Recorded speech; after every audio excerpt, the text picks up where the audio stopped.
That gives us plenty of time for some questions.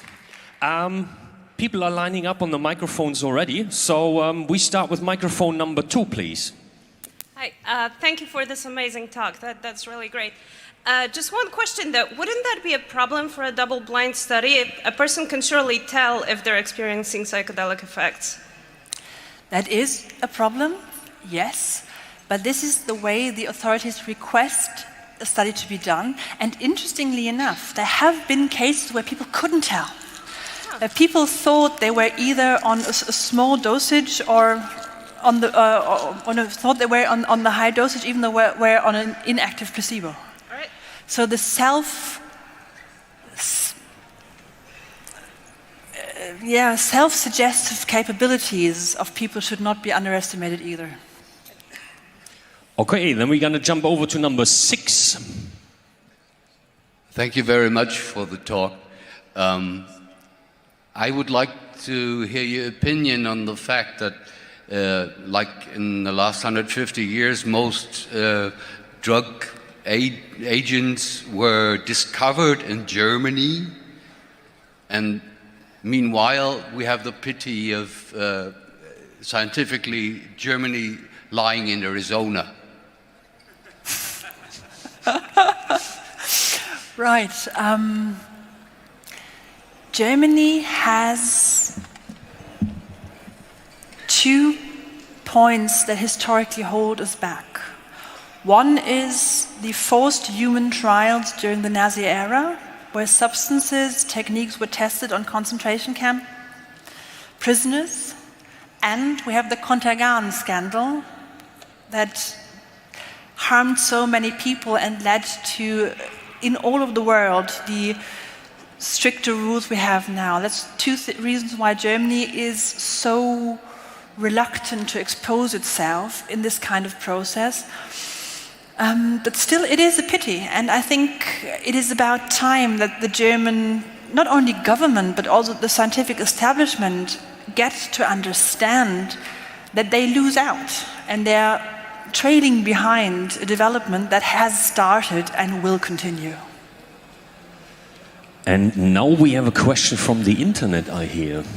Yes, for people struggling with depression, anxiety or mental illnesses, what specific options are there in Europe with regards to psychedelic-assisted therapy? Well, one is that you can try to participate in the existing trials. So, for example, in London, there's King's College and Imperial College. There's a group in Bristol working. There's also therapy happening in Switzerland and so on. And there's also, if you happen to be lucky enough to live in Switzerland, there's the so-called compassionate use, where psychiatrists with special permits are allowed to use LSD and MDMA as therapeutic agents on a case-to-case basis that they have to discuss with the authorities. So that's all we can say for now. Study participation or compassionate use, and we just really hope that things will rev up and we'll be able to offer more in the future. And microphone number 4, please. Yeah, hello. Thank you very much for your talk. My question is more related to the history of the uses of psychedelics in the US and to the MAPS Association founded by Rick Doblin. But I was curious, how would you explain that MAPS is so actively criticizing the experiments led in the 1950s and 60s by the CIA, and yet they accept donations of several $1 million coming from the Mercer family, who are among the largest shareholders of Cambridge Analytica, Breitbart News, and they also accepted recently about $3 million from members of Tea Party. Isn't it a bit of an irony here? That is a very good question. The way I know Rick Doblin and many people from MAPS personally, I know that they're pursuing an honest goal. What they're trying to do is bring this into the world. They have been doing that since 1986. So they've been on this for almost 35 years, and he's dedicated his life to doing that. I don't fully understand his motives. I don't have to be honest, because I'm not speaking for him. I think there is a huge necessity for integrity, because if we don't, as people working with this scientifically, if we don't move along with the necessary integrity, we're opening the doors for other people to don't care at all. But on the other hand, finding the money, getting this done, and Rick was criticized a lot, for example, for accepting veterans, snipers from Iraq into his therapy program. Like, okay, are you now getting people fit again to go out back to the battlefield? And I find this all very difficult, because there is a thing that is called perpetrated PTSD. There is a thing of people only realizing afterwards what they have done. And I would be very careful in judging people in distress. But you're very right, it's a very delicate topic, and I think we all have to be very aware that there are thin paths we are threading in what we're doing there, when we accept money that comes from sources that don't follow ethical standards. Then we're going to switch over to microphone number 5. Hello. I guess you have a really nice answer to the following statement, so I hope you will share your answer. Little Greta twittered today that the house is on fire, and just that. So actually that means an adequate reaction would be to jump out of the window. So you could argue that actually we should rescue all the people that are really down, like down and out, because they cannot help us anymore. But actually we should get the people that are still happy to be a bit depressed instead of all getting them happy. What do you say? There's always two ways of dealing with a system. You can step out of it, and you can try to change it from within. It is always very difficult to go from caring for the individual to things that are right for all. And me being a doctor, for example, I have simply decided to put the individual in the center of my concern, and I think others need to put the greater good in the center of their concern. I think it's inconsolable. We can't do both at the same time, so it's good to make your decision and do this what you do with all your heart. Then we're going to switch over to the internet again. Yes. Do you know of any studies or evidence corroborating the other side, like triggering mental illnesses by using psychedelics, for example, if you have a family history? Or well, doing a randomized control study with that would be unethical. So what we have is the epidemiological and the anecdotal evidence that is found. So yes, if you have a predisposition for psychosis, for schizophrenia, for mental instability, there is an enlarged chance of triggering that if you use psychedelics. But on the other hand, many people try to self-medicate with substances, be it psychedelics or cannabis, because they're feeling they're already on the edge of some instability. But the current paradigm for the studies is to exclude people whose direct family is affected by psychosis.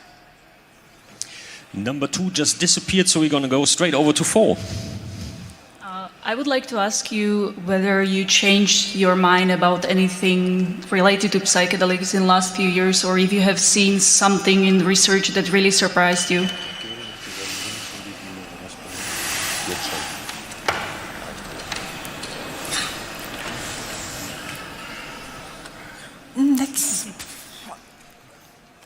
Well, I am worried in a few respects. Like, for example, the whole development around the 5-MeO scene. People using buffa-avarius toxin for very, very strong psychedelic experience, sometimes risking their life doing it. This whole scene kind of lifting from the ground and going in a very strange direction, in my opinion. This is kind of worrying me, because I think people are not taking the care they should be taking of themselves in what they're doing. But otherwise, I think scientific results we're seeing are rather consistent. It's very important to know that these are not magic bullets and not expect too much. You can't expect something to cure everything. And psychedelics seem to be a good idea for people who are rigid, transfixed, not able to transcend something, but people who are already like in a chaotic state are very unlikely to benefit. And I think that's a very good basic rule, and this is something I see proven time and time and again. Number 5, please. Hi, thanks. Regarding set and setting and how it can have such a huge influence on one's experience, can you comment on the setting of the new psilocybin study in the upcoming year? Mm-hmm. Like all the studies that are being done, set and setting are being taken into consideration. These people don't trip in a sterile white hospital bed. They get to have their psychedelic experience in a warm, comfortable, organic, welcoming environment. So, for example, on a couch with a nice cushion, a nice dim light, flowers. Music is extremely important. There have been really scientific works around what kind of music is beneficial for this. Mendel Kaelen, for example, at Imperial College is a specialist in this kind of music. And it's being taken very seriously. Also, those questions of how much physical contact is beneficial, is allowed, what could harm the patient is discussed very precisely in all those groups I know, because this is so much more than just a pill. This is really about making sure that people have a safe experience where they can, come to healing inside themselves. Thank you. So we have time for one more question. Number 1, please. Hey, I don't know if I want to hear the answer, but do you think it would help your cause if you would stop take these drugs for fun?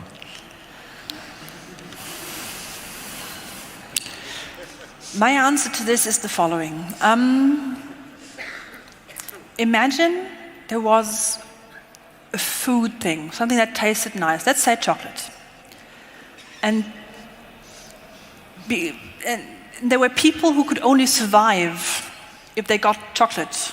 But because everybody else was doing it too, and it was somehow not okay, it would be forbidden for everybody. Then I would say, well, if you replace chocolate with LSD, I think there are people there who really need it. And we have to be careful that recreational use and playing around with drugs doesn't spoil their chance to something life-saving because they need the chocolate. You might get along without.